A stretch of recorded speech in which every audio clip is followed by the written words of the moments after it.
saudara sekalian di dalam Yesus Kristus Tuhan kita. Amin.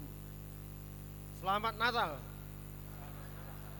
Bapak Ibu saudara-saudara jemaat yang dikasihi Tuhan kita Yesus Kristus, kita memasuki minggu setelah hari Natal hari ini, dan Tuhan menyapa kita lewat firman-Nya yang terambil dari kitab 1 Timotius atau surat Rasul Paulus kepada Timotius dalam 1 Timotius pasal 1 ayat 12 sampai dengan 17. Saya akan baca untuk kita. Demikian firman Tuhan. Aku bersyukur kepada Dia yang menguatkan aku, yaitu Kristus Yesus Tuhan kita, karena Ia menganggap aku setia dan mempercayakan pelayanan ini kepadaku. Aku yang tadinya seorang penghujat dan seorang penganiaya dan seorang ganas, tetapi aku telah dikasihaninya, karena semuanya itu telah kulakukan tanpa pengetahuan, yaitu di luar iman. Malah kasih karunia Tuhan kita itu telah dikaruniakan dengan limpahnya kepadaku, dengan iman dan kasih dalam Kristus Yesus. Perkataan ini benar dan patut diterima sepenuhnya. Kristus Yesus datang ke dunia untuk menyelamatkan orang berdosa, dan di antara mereka akulah yang paling berdosa.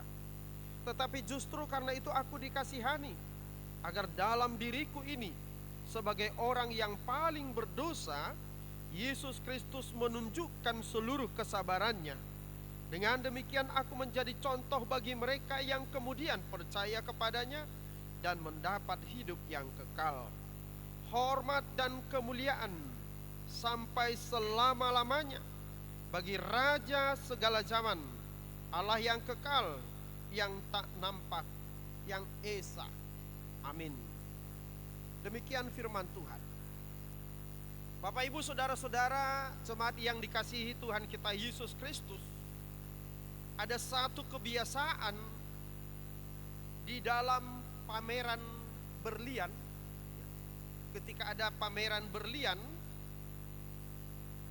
kebiasaan perhiasan-perhiasan, apakah cincin, apakah kalung berlian tersebut akan dipamerkan dengan cara ditaruh atau diletakkan di atas permukaan yang hitam atau di atas kain yang hitam. Tujuannya apa? Supaya warna dan keindahan daripada berlian tersebut menjadi sangat kontras atau menjadi sangat menonjol, sehingga orang yang melihat keberlian atau pameran tersebut akan bisa melihat dengan jelas betapa indahnya, betapa megahnya keindahan daripada berlian tersebut. Bapak Ibu saudara-saudara, agaknya Rasul Paulus kita perhatikan dalam nas ini menjelaskan tentang catatan kelamnya, catatan hitamnya, catatan keberdosaannya.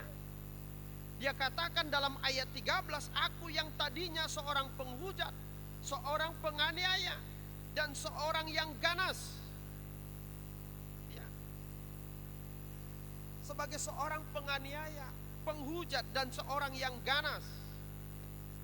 Jadi kalau saya perhatikan kata ganas, ya, kata ganas dalam nas ini itu diterjemahkan dari bahasa asli itu sebagai penjagal atau sebagai eksekutor atau sebagai al-kuju, yaitu peran dari seseorang eksekutor yang menghukum mati, apakah memenggal kepala, apakah menembak, apakah menggantungkan. Nah, sehingga kalau kita periksa Kisah Para Rasul pasal 7 ayat 54 sampai dengan pasal 8 ayat 1, di situ akan kita perhatikan betapa memang masa lalu Rasul Paulus itu amat sangat kelam. Kita mengenal satu nama dalam Alkitab yang bernama Stefanus, adalah seorang pengikut Kristus yang mati dengan cara dirajam secara sadis. Ya, dirajam itu seseorang dilempari dengan batu sampai mati. Dan Rasul Paulus waktu itu menjadi pemimpin regu eksekutor terhadap Stefanus tersebut. Karena itu Rasul Paulus mengangkat catatan kelamnya ini, mengangkat catatan hitamnya ini. Apa tujuan Paulus untuk mengangkat masa lalunya tersebut? Bapak ibu saudara-saudara, Rasul Paulus ingin supaya Timotius dan ingin supaya setiap orang Kristen yang menerima kabar baik Injil daripada Yesus Kristus, yang melaluinya bisa melihat dengan sangat kontras, dengan sangat jelas, dengan sangat menonjol tentang kasih karunia Allah yang dia terima dari Yesus itu.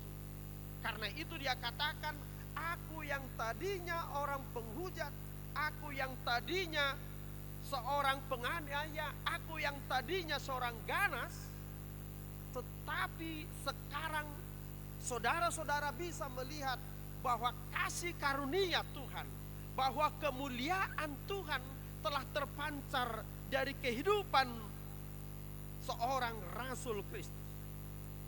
Karena itu Rasul Paulus sedikit pun tidak bermaksud untuk menonjolkan dirinya, tetapi dia menginginkan seperti yang Yohanes katakan dalam Yohanes pasal 3 ayat 30, biarlah aku ini sebagai Paulus, sebagai rasul, tetap menjadi kecil, sementara Yesus yang saya beritakan itu harus menjadi besar.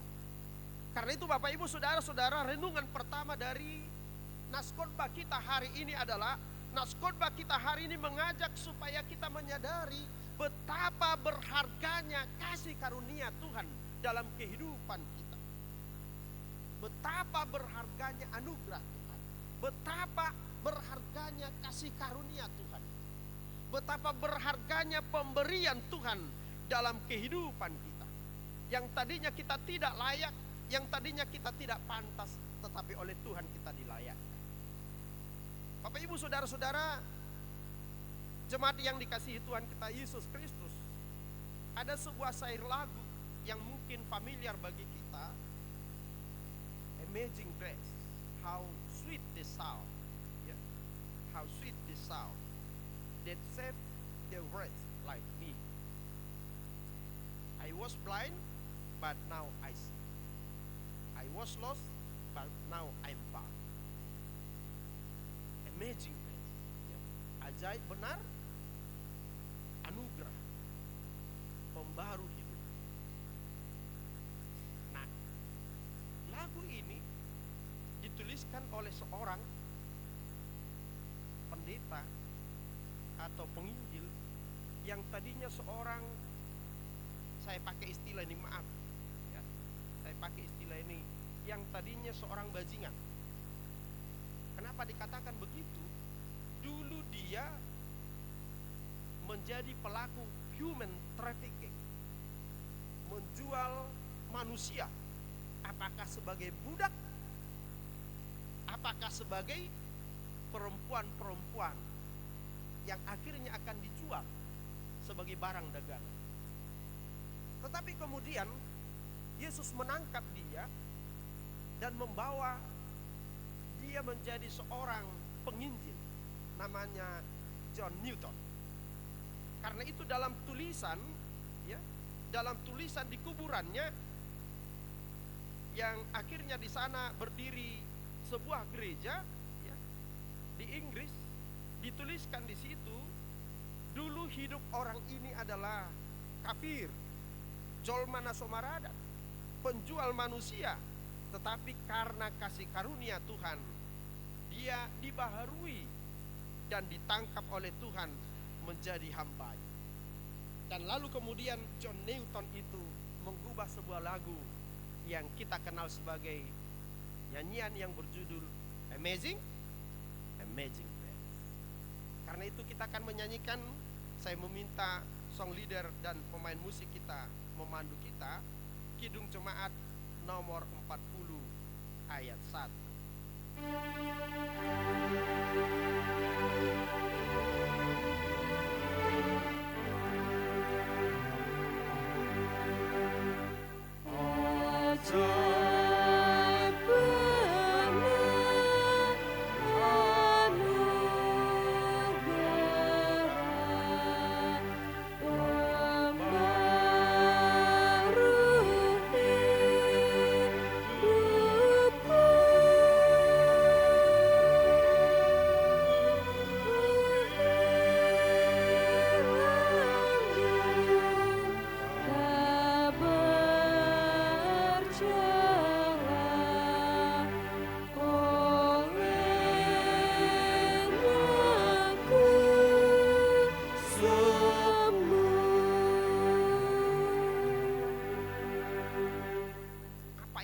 Rasul Paulus tuliskan dalam naskotbah kita hari ini itu bisa terwakilkan lewat lagu Ajaib Benar.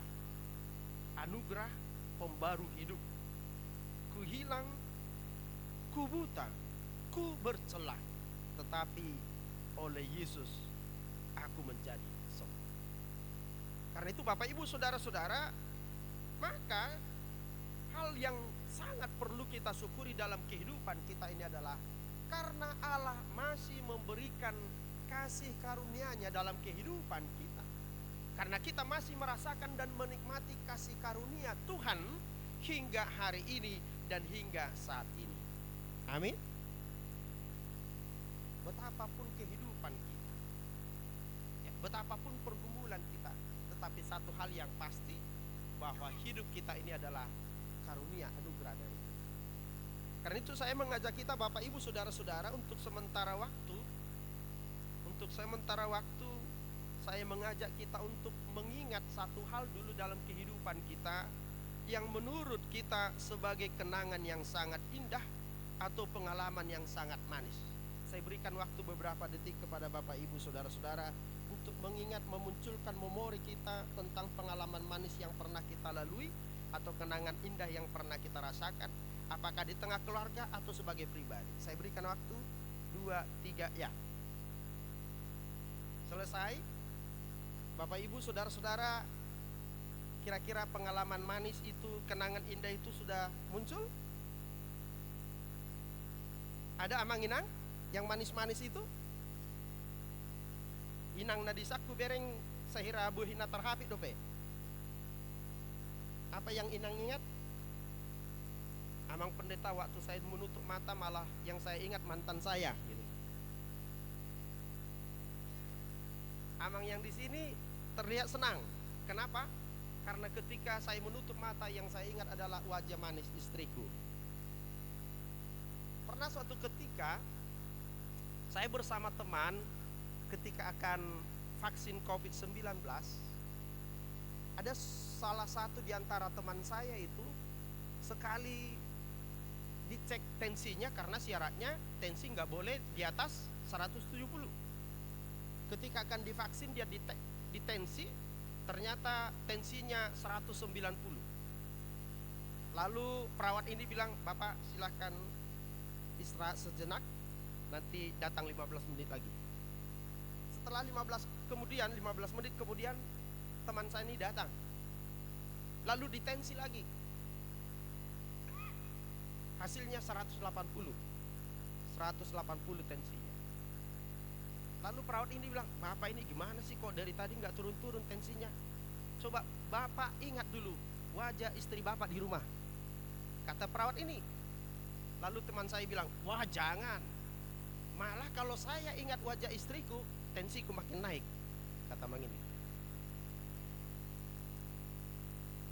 Bukan malah menjadi turun. Nah kadangkala Bapak Ibu Saudara-saudara, dalam kehidupan kita banyak hal yang membuat hidup kita berduka, yang membuat hidup kita bergumul, yang membuat hidup kita sedih. Sebenarnya pikiran kita yang membuat kita demikian. Ya, kan tergantung bagaimana kita menyikapi kehidupan kita. Misalkan wajah istri kita agak sedikit menyeramkan ketika kita ingat, kan kita yang membuat itu dalam hati kita. Kita mengingat perilaku anak kita, sehingga dengan itu kita sedih.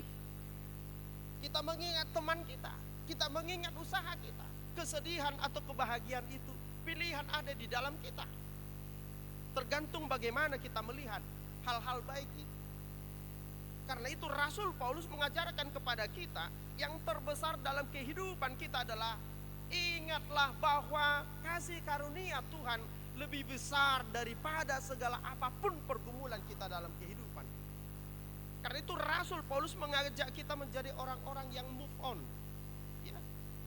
Kalau kita membaca itu dalam Filipi pasal 3 ayat 7 sampai dengan 8, juga ditambah dengan ayat 13, dikatakan di sana bahwa apa yang dahulu kuanggap sebagai keuntungan, tetapi sekarang kuanggap rugi Karena apa yang tadinya menjadi kehormatan dan kebanggaan bagiku, tetapi setelah mengenal Kristus, yang tadinya kuanggap kebanggaan, kuanggap kemuliaan, sekarang semuanya itu kuanggap sampah. Karena itu aku melupakan apa yang di belakangku, dan aku senantiasa menyongsong apa yang di hadapan. Karena itu Bapak Ibu Saudara-saudara jemaat yang dikasihi Tuhan kita Yesus Kristus, Yesus Kristuslah hidup kita hari ini. Yesus Kristuslah hidup kita besok dan masa yang akan datang. Persoalan apakah hidup kita bahagia dulu? Ya. Karena ada juga orang-orang yang senang bernostalgia dengan masa indah-indahnya masa lalunya. Dia bercerita sama Pak Opunya, Pak Opu dulu Opung bercita-cita jadi tentara. Datang Pak Opunya, iya benar Opung, tapi Opung kan benar-benar nggak jadi tentara. Kenapa Opung nggak jadi tentara? Ya karena saya dulu bercita-cita jadi tentara, tapi saya tidak mau sekolah. Bagaimana caranya jadi tentara? Sebenarnya dulu Mama bercita-cita jadi dokter. Terus kenapa Mama nggak jadi dokter? Karena Mama malas belajar. Ya nggak mungkin. Jadi ada orang yang begitu. Dulu sewaktu kejayaan saya, mau makan disiapin, mau pergi kemana-mana disupirin. Itu dulu, faktanya sekarang enggak lagi. Jadi buat apa senantiasa bernostalgia dengan masa lalu itu? Tetapi ada juga sebaliknya orang yang terpenjara dengan sejarah hitam masa lalunya. Aku dulu seorang penjahat, aku dulu seorang berdosa, aku tidak layak kemanapun. Hidupku selalu sial dari dulu. Itu dulu. Sekarang yang kita hidupi adalah waktu ini, dan yang kita songsong adalah masa depan. Nah, Rasul Paulus mengajak kita berpikir begitu. Dulu saya seorang penjahat, seorang penganiaya, seorang ganas, tetapi aku bersyukur karena hari ini Tuhan menangkap aku dan aku dijadikan sebagai hambanya, sebagai rasulnya. Karena itu bukan lagi masa lalu yang ku kenang, bukan masa lalu yang ku ingat, yang ku banggakan, tetapi hidup hari ini harus aku syukuri. Dan bagaimana supaya hidup hari ini benar-benar menjadi kemuliaan bagi nama Tuhan. Bapak Ibu Saudara-saudara jemaat yang dikasihi Tuhan kita Yesus Kristus. Karena itu bagaimana supaya kita menghidupi hari ini dengan sukacita dan juga dapat menyongsong masa depan dengan baik. Satu kata yang Rasul Paulus berikan teladan kepada kita, supaya setiap saat dan setiap hari hidup kita selalu mengalami proses pertobatan. Kata kuncinya adalah pertobatan. Karena bagaimanapun kehidupan kita, masa lalu kita bagaimanapun hitamnya kelamnya, tetapi yang penting adalah bagaimana hidup kita diubah oleh Tuhan. Bagaimana hidup kita mengalami pertobatan itu. Di dalam keluarga juga begitu. Suami maupun istri selama menjadi pasangan suami dan istri, masing-masing mereka harus senantiasa mengalami proses pertobatan itu. Karena apa? Tidak ada suami yang sempurna menjadi suami. Tidak ada juga istri yang sempurna menjadi istri. Orang tua juga begitu, tidak ada orang tua yang sempurna menjadi orang tua. Selalu ada kelemahan, selalu ada kekurangan. Baik kami sebagai pendeta, sebagai parhalado pun begitu. Tidak ada pendeta yang sempurna, tidak ada parhalado yang sempurna. Tetapi kami mau berproses dalam pertobatan itu, supaya semakin hari, semakin bulan, semakin tahun kita jalani dalam kehidupan kita, kita semakin sempurna, sama seperti Kristus, sama seperti Allah yang menjadi yang sempurna itu. Karena itu firman Tuhan mengatakan, hendaklah kamu sempurna sama seperti Bapamu yang adalah sempurna. Jadi proses itu. Jadi kita sempurna bukan karena diri kita, tetapi karena kita mau dibentuk oleh Tuhan. Yang pasti Bapak Ibu Saudara-saudara, Rasul Paulus menyampaikan kepada kita bahwa kasih karunia Tuhan tidak pernah menolak siapapun, orang yang sejahat apapun dalam kehidupannya, yang sehitam apapun masa lalunya, Allah tidak pernah menolak. Karena itu dia katakan dalam ayat 15, perkataan ini benar dan patut diterima, ya, dan patut diterima sepenuhnya. Kristus Yesus datang ke dunia menyelamatkan orang berdosa, dan di antara mereka akulah yang paling berdosa. Ya, Bapak Ibu Saudara-saudara, Rasul Paulus mau katakan begini: kita orang berdosa, kita orang yang tidak sempurna, tetapi kejahatan kita tidaklah lebih jahat dan lebih hebat, lebih ganas dari Rasul Paulus. Di antara kita tidak ada yang pernah menjadi pembunuh, kan begitu kan? Tidak ada yang menjadi teroris. Karena itu Rasul Paulus mau katakan, sedangkan aku saja yang menganiaya orang percaya, orang Kristen, yang memburu pengikut Kristus, tapi dikatakan sedangkan aku saja orang yang paling berdosa di antara semua manusia, Tuhan masih mau memanggilku, mau menangkapku dan memakai aku sebagai alatnya. Karena itu dosa kita, dosa saudara-saudara, Rasul Paulus mau katakan pasti diampuni oleh Tuhan. Bapak Ibu, saudara-saudara, satu teladan yang ditunjukkan oleh Rasul Paulus di sini, ya, dia selalu melihat dirinya lebih buruk dan lebih jelek dibandingkan orang lain. Dia katakan, jika saudara-saudara berdosa, dosamu tidak seberapa dibandingkan dosa yang sebesar aku pun Tuhan masih mau ampuni. Bapak Ibu Saudara-saudara, pelajaran yang kita lihat di sini adalah bagaimana kita belajar menerima kasih karunia Tuhan itu dengan cara merendahkan diri, merendahkan hati di hadapan Tuhan. Karena itu Rasul Paulus dipakai Tuhan untuk, ya, membawa Injilnya, membawa kabar baiknya. Karena itu Rasul Paulus menunjukkan kepada kita, atau lewat nas ini, ya, ada dua hal yang menjadi tujuan daripada Injil yang disampaikan, ya, kepada kita. Yang pertama, supaya firman Tuhan itu, supaya Injil itu, ya, menunjukkan kepada kita kasih karunia, ya, kasih karunia anugerah Tuhan yang kita terima tidak terbatas dan itu gratis, supaya itu kita syukuri. Yang kedua, bahwa Injil yang kita terima atau kabar baik yang kita terima itu adalah kabar baik yang lebih mulia, ya. Kalau kita membaca ini di dalam ayat yang ke-16 tadi itu, ya, yaitu kabar baik atau Injil itu kabar yang lebih mulia, yang lebih bahagia. Bagaimana kita menerima kabar baik atau Injil itu sehingga membuat hidup kita bahagia. Jadi hidup kita bisa bahagia bukan karena mendapatkan sesuatu kesuksesan jasmani, kesuksesan duniawi, bukan itu. Karena apa? Karena kesuksesan duniawi itu bisa direkayasa. Sama seperti make up misalnya. Yang laki-laki bisa menjadi perempuan, itu make up. Jadi kesuksesan dunia juga begitu, bisa di make up, bisa dibentuk. Tetapi yang paling penting adalah bagaimana batiniah kita, manusia batiniah kita yang semakin hari dan semakin sempurna. Karena itu topik minggu kita hari ini adalah mensyukuri kasih karunia Allah dalam kehidupan kita.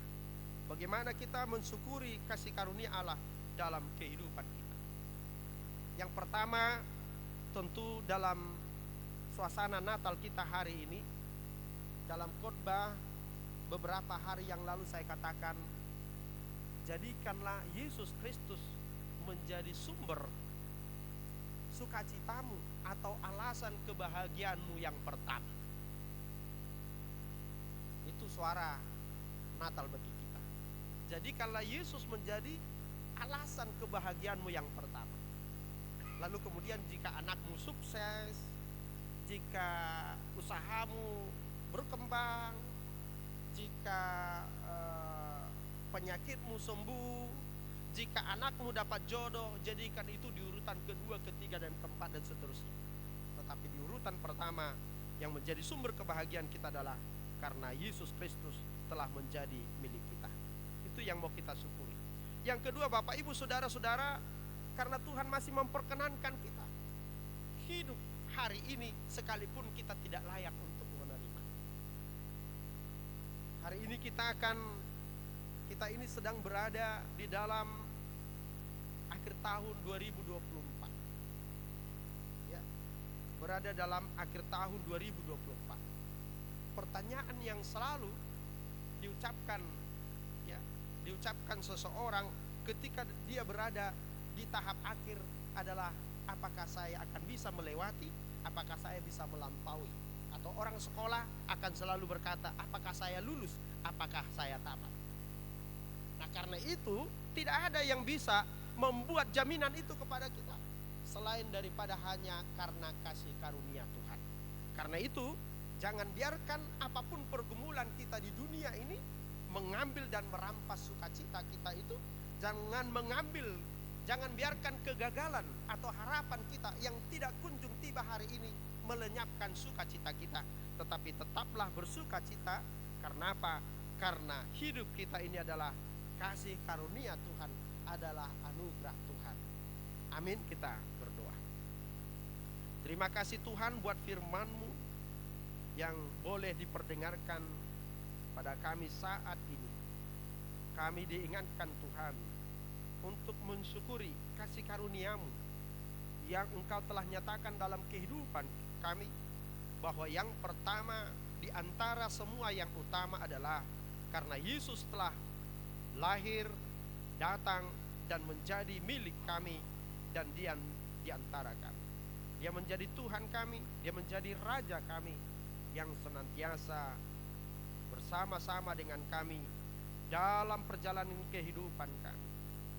Dan lalu kami bersyukur Tuhan, bahwa jika kami ada hingga hari ini, itu semua karena kasih karunia Tuhan. Karena itu ajarilah kami Tuhan untuk senantiasa mengingat, menghitung-hitung berkat Tuhan dalam kehidupan kami. Dan jangan biarkan Tuhan hati kami, sukacita kami, kebahagiaan kami hilang lenyap oleh karena pergumulan, oleh karena harapan, oleh karena doa-doa kami belum terjawab hingga saat ini. Tetapi biarlah Tuhan mata kami senantiasa tertuju kepada belas kasihan Tuhan, anugerah Tuhan, bahwa Tuhan senantiasa mengasihi kami. Inilah kami Tuhan, anak-anak-Mu, jemaat Tuhan. Di saat kami akan menjalani akhir tahun ini, kami yakin dan percaya Tuhan akan mengantarkan kami ke tahun yang baru. Berkati seluruh jemaat-Mu Tuhan dimanapun berada. Dalam nama Yesus kami berdoa. Amin.